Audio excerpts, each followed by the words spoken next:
श्री स्वामी समर्थ सगळ्यांचे माझ्या चॅनलमध्ये खूप खूप स्वागत। आता लवकरच मार्गशीर्ष महिना संपणार आहे आणि पौष महिना सुरू होणार आहे।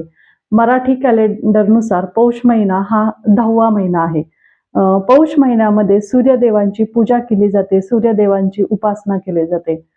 पौष महिन्यामध्ये रविवारचे सूर्यनारायणांचे व्रत केले जाते।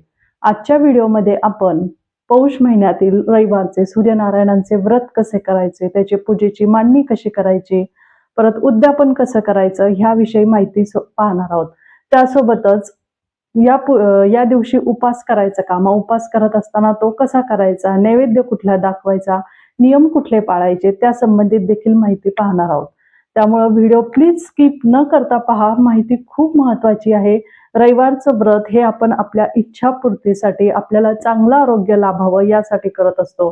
तसेच आपल्या आयुष्यातील सूर्यदेवांचे स्थान हे किती महत्त्वाचे हे प्रत्येकाला तर माहीतच आहे। त्यामुळे हे सूर्यदेवाचं व्रत हे प्रत्येकाने नक्की केलं पाहिजे।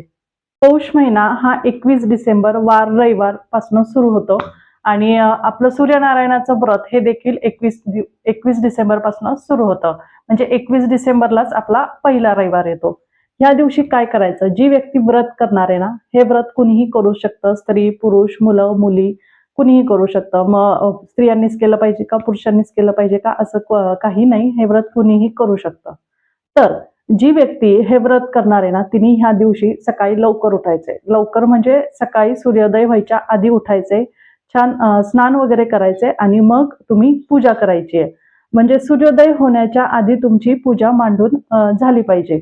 ही पूजा तुम्ही अंगणात तुळशीजवळ करू शकता किंवा मग टेरेसवर करू शकता। जिथे सूर्यप्रकाश पडेल किंवा सूर्यकिरण पडत असतील अशा ठिकाणी ही पूजा करायची असते। मग तुम्ही अंगणात करू शकता, टेरेसवर करू शकता। जर तुमची फ्लॅट सिस्टीम असेल, अंगणात टेरेसवर तुम्हाला शक्य नसेल तर तुम्ही गॅलरीत किंवा बाल्कनीत केली तरी चालेल। जर गॅलरीत आणि बाल्कनीतही शक्य नसेल तर तुम्ही घरात अशी एखादी रूम असेल की जिथं सूर्यकिरण किंवा सूर्यप्रकाश येत असेल तर अशा ठिकाणीही करू शकता।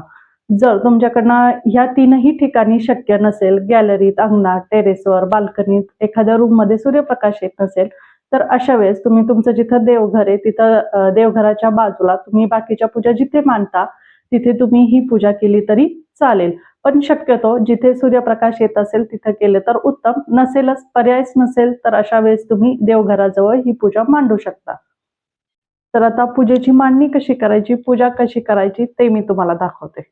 आता पूजेचं साहित्य बघूया, पूजेला कुठलं कुठलं साहित्य लागतं ते। तेव्हा हळद कुंकू, त्यानंतर पानाचा विडा, त्यामध्ये बदाम सुपारी आहे, दक्षिणा आहे, हळकुंड आहे, खोबरे आणि खारीके आणि विड्याची किंवा खायची पानं किंवा नागिनीची पानं तुम्ही काय म्हणत असाल ते। त्यानंतर तीळ आणि गुळाचं नैवेद्य आहे। मग इथे फुले आहेत, त्यानंतर अक्षता, तीळ वाहण्यासाठी, त्यानंतर गणपती म्हणून आपण सुपारीची स्थापना करणार आहे त्यामुळे सुपारी, हे वस्त्र, कापसाचं वस्त्र, त्यानंतर संक्रांतीच्या सुगड्यामध्ये आपण जे सामान भरतो ते सामान। आता इथे तुमच्याकडे जे असेल ते तुम्ही भरा, गाजर ऊस वगैरे। इथे मी गाजर घेतलाय, त्यानंतर बोर घेतलंय, हरभरे घेतलेत, वाटाण्याच्या शेंगा भरल्या घेतल्यात। तुमच्याकडे जे असेल ते तुम्ही शेंगा वगैरे तुमच्याकडे जे भरत असतील ते तुम्ही घेऊ शकता, जे तुमच्या घरात आहे ते। यासोबतच रांगोळी, रांगोळी खूप महत्वाची, रांगोळी घेतली आहे। त्यानंतर पाणी आणि हे पळी भांड, त्यानंतर गणपती बाप्पांना हा गुळ खोबऱ्याचा नैवेद्य आणि एक तामण आणि स्वच्छ कापड घेतले। त्यानंतर यासोबतच मी दिवा आणि धूप लावून घेतले आणि एक पाट घ्यायचा आहे तुम्हाला। पूजा सुरू करताना सगळ्यात पहिल्यांदा तुम्हाला रांगोळीने असे सूर्यनारायण आणि अशा आदित्य राणूबाई काढून घ्यायच्यात। दिवा लावून घ्यायचा आहे, धूप लावून घ्यायचंय, त्यानंतर सूर्यनारायण काढून घ्यायचे आणि आदित्य राणूबाई काढून घ्यायच्यात। नंतर तुम्हाला दिव्याची पूजा करायची, दिव्याला हळदी कुंकू व्हायचंय, त्यानंतर दिव्याला फूल व्हायचे आणि दिव्याला नमस्कार करायचे। त्यानंतर तुम्हाला गणपती बाप्पाची स्थापना करायची आहे। इथे खाली थोड्या अक्षता ठेवायच्या,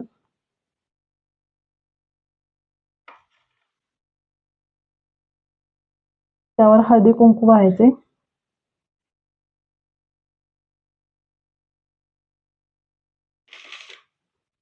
त्यानंतर एका ताम्हणात तुम्हाला जी मगाशी मी सुपारी सांगितली होती, तर गणपती बाप्पा म्हणून तुम्हाला सुपारीची स्थापना करायची आहे.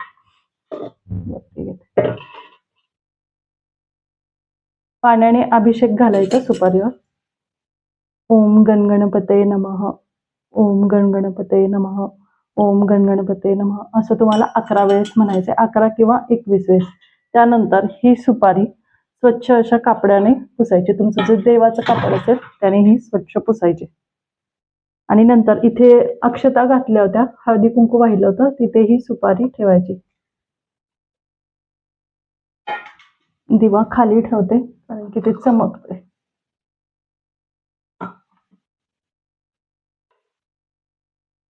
त्यानंतर गणपती बाप्पांना हळदी कुंकू व्हायचं. हे गणपती बाप्पा, मी तुम्हाला हळदी कुंकू वाहते. त्यानंतर त्यांना अक्षता व्हायच्यात. हे गणपती बाप्पा, मी तुम्हाला अक्षता वाहते. त्यानंतर गणपती बाप्पाला फूल व्हायचे. तुमच्याकडे लाल रंगाचं असेल तर चांगलंच आहे. माझ्याकडे होतं जास्वंद म्हणून मी वाहिलं. हे गणपती बाप्पा, तुम्हाला मी फूल वाहते. आणि त्यानंतर गणपती बाप्पांना आपल्याला गुळ खोबऱ्याचा नैवेद्य दाखवायचा आहे. असं चौकोन काढून घ्यायचा आधी आणि मग त्यावर गुळ खोबऱ्याचा नैवेद्यम समर्पयामी. हे गणपती बाप्पा, मी तुम्हाला नैवेद्य दाखवाय. आता हे मी मराठीत म्हणले. जर तुम्हाला संस्कृतमध्ये म्हणायचं असेल तर हरिद्रा कुंकुम द्रव्यानी समर्पयामी, अक्षताम समर्पयामी, नैवेद्यम समर्पयामी असं म्हणायचं. फक्त आता तुमच्या लक्षात यावं म्हणून साधं सोपं मी तुम्हाला मराठीत सांगितलं. गणपती बाप्पाची स्थापना झाली. आता आपल्याला सूर्यनारायणांची पूजा करायची. असं रांगोळीने तुम्हाला सूर्यनारायण वगैरे आधीच काढून घ्यायचंय. आता हे प्रत्येकाच्या स्किलनुसार आहे. माझी काही एवढी रांगोळी छान येत नाही मला, पण जेवढी जमेल तशा पद्धतीनं मी काढण्याचा प्रयत्न केलाय. तुम्हाला कदाचित माझ्यापेक्षा छान येत असेल. त्यानंतर सूर्यनारायणांना गंध लावायचा किंवा कुंकू लावायचे. छान वाटतं, त्यामुळे तुम्ही त्यात भरू पण शकता असं कुंकू.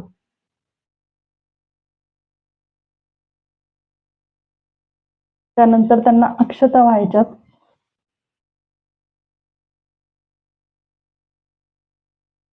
सूर्यनारायणांना तीळ व्हायचे, पांढरे तीळ.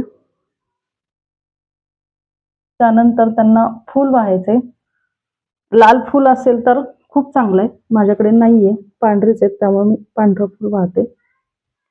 त्यानंतर जे मी मगाशी सांगितलं होतं कापसाचं वस्त्र, ते तुम्हाला कापसाचं वस्त्र व्हायचे.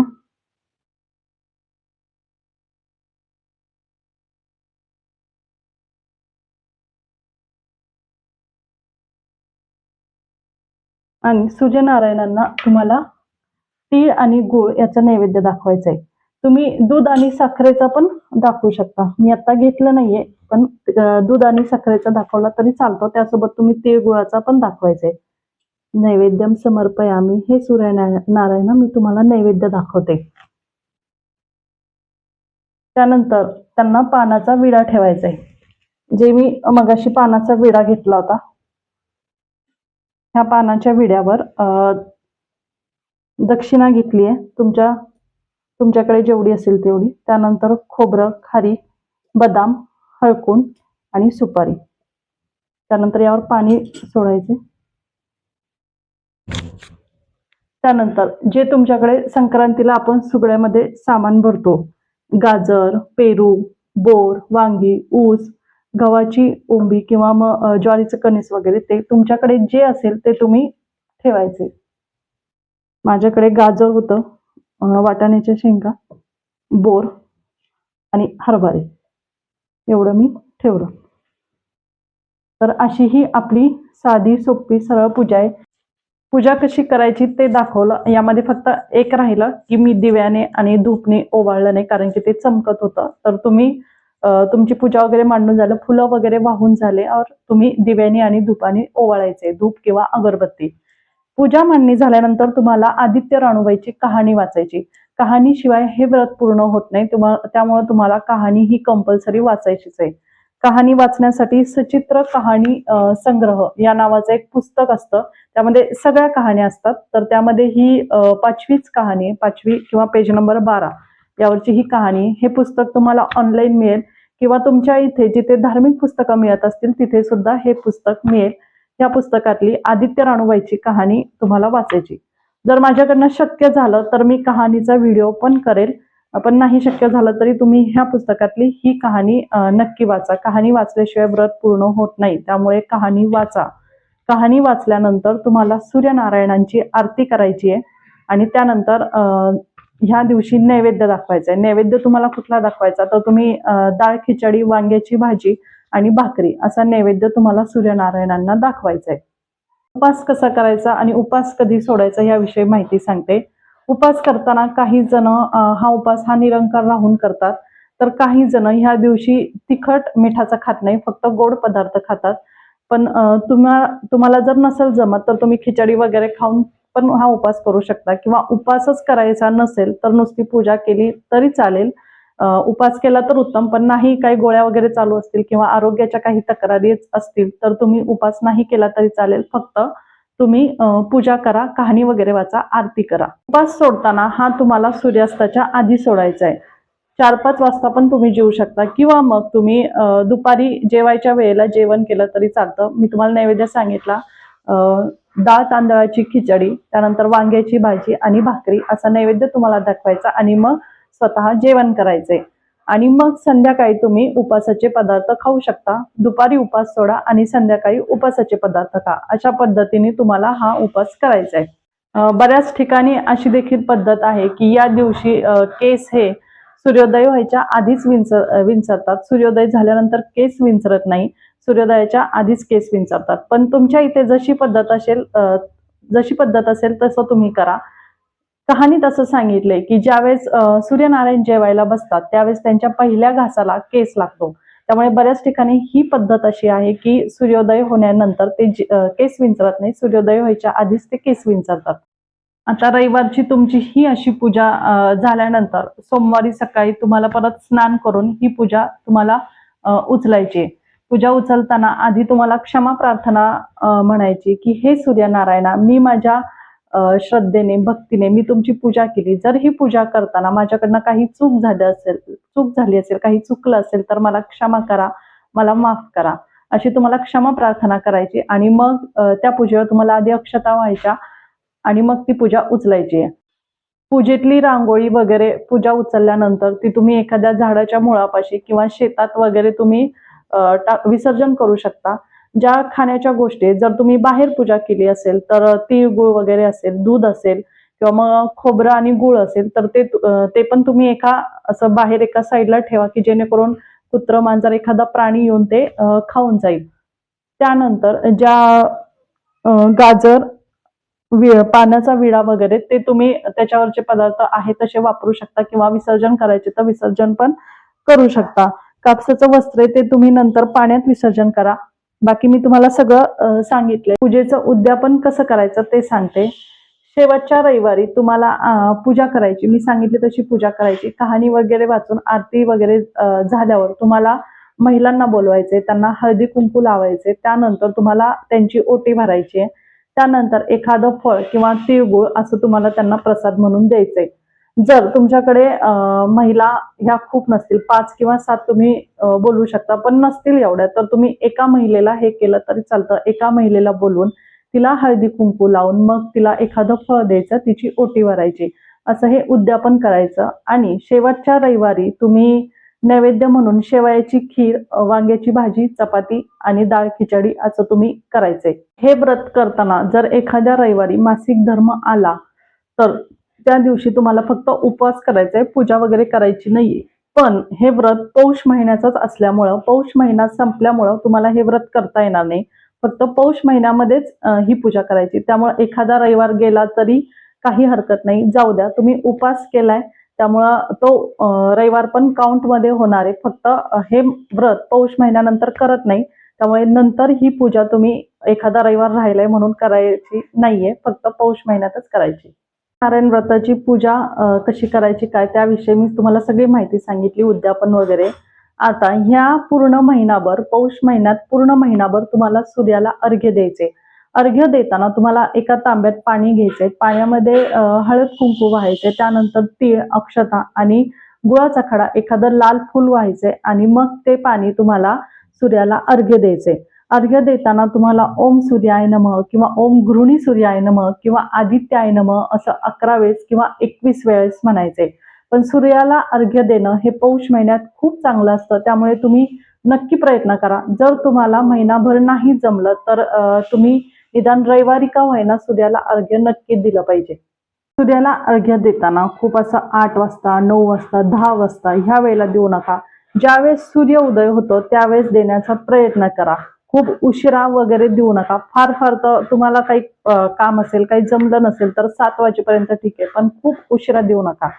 तुम्ही जर रविवारचं व्रत करणार असाल ना, तर तुमची ज्यावेळेस ही सूर्यनारायणाची पूजा होती त्यानंतरही तुम्ही लगेच सूर्यनारायणांना अर्घ्य दिलं तर चालतं. ही पूजा करताना जर तुम्ही शक्य असेल तर लाल किंवा पिवळ्या रंगाचं वस्त्र परिधान करा. लाल किंवा पिवळा रंग, तुम्ही या रंगाचं वस्त्र परिधान करा. जर तुमच्याकडे नसेल या रंगाचं वस्त्र तर तुम्ही दुसऱ्या कुठल्याही रंगाचं वापरू शकता, घालू शकता. फक्त तुम्ही काळ्या रंगाचं घालू नका, बाकी कुठलाही रंग चालेल. पण लाल किंवा पिवळा हा रंग विशेष सूर्यदेवांना प्रिय आहे, त्यामुळे तुम्ही ह्या रंगाचं वस्त्र परिधान करून जर पूजा केली तर खूप उत्तम. पौष महिन्याची मुख्य देवता ही सूर्य देवता आहे. पौष महिन्यात सूर्यदेवांची पूजा केल्यामुळे आपल्याला चांगलं आरोग्य लाभतं. आपल्याला संकटांना सामोरे जाण्यासाठी एक सामर्थ्य तयार होतं, एक शक्ती मिळते, एक ऊर्जा आपल्याला मिळते, एक सकारात्मकता आपल्याला लाभते. त्यामुळे तुम्ही हे सूर्यनारायणाचं व्रत नक्की करा. तुमच्याकडे जर सूर्यनारायणाचं व्रत करत असतील तर यापेक्षा काही वेगळी पद्धत तुमच्याकडे असू शकते. पण भाव महत्वाचा आहे. पद्धत कुठली का असेना, तुम्ही तुमच्या पद्धतीने केलं तरी चालेल. त्यात काही फरक पडत नाही. फक्त मी ही पद्धत जी सांगितली ही लहानपणापासून माझी आई जसं करत होती. माझ्या सासरी हे व्रत करत नाही, पण आई करत होती, त्यामुळे मी पण इकडे करते. पूजा कशी वाटली हे मला नक्की सांगा. तुम्हाला जर काही अडचण असेल, तुमचे काही प्रश्न असतील तर मला कमेंट्समध्ये नक्की विचारा. मी त्याचं नक्की उत्तर देईल. तर व्हिडिओ कसा वाटला मला नक्की सांगा. व्हिडिओ आवडल्यास चॅनलला लाईक करा आणि चॅनलवर नवीन असाल तर सबस्क्राईब करा. धन्यवाद. श्री स्वामी समर्थ. गणगण गणात बोते. जय गजानन.